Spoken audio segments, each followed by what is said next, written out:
Folks, today we're diving into a heartbreaking story that rocked the soccer world. A tale that reminds us that even in the beautiful game, life can take a sudden and tragic turn. It's a typical night in Sao Paulo, with the crowd roaring, the players sweating, and the energy high.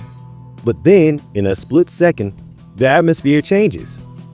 Uruguayan soccer player Juan Izquierdo, a defender with a heart of steel and legs like lightning, suddenly stumbles.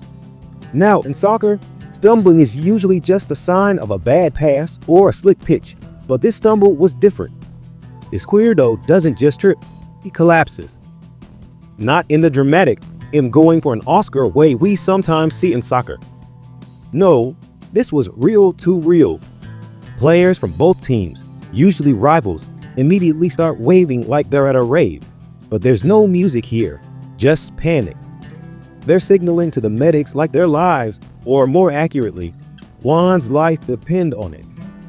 Within seconds, an ambulance is driving onto the field, which, let's be honest, is not something you expect to see during a match unless someone decided to Uber to the game last minute. But this was no ordinary game, and that was no ordinary night. Despite the quick response, Juan Izquierdo, just 27 years old, tragically passed away days later. The soccer world was left in shock. His club, Nacional, posted a statement so full of sorrow you could almost hear the collective sigh across Uruguay.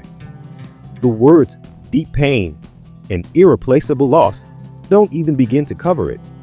Let's not forget that Izquierdo wasn't just a player, he was a husband and a father of two young kids, one of whom was just born this August. Can you imagine? The joy of welcoming a new life, only to be followed by such tragedy. It's the kind of story that makes you want to hug your loved ones a little tighter tonight. Click subscribe and follow for more such stories.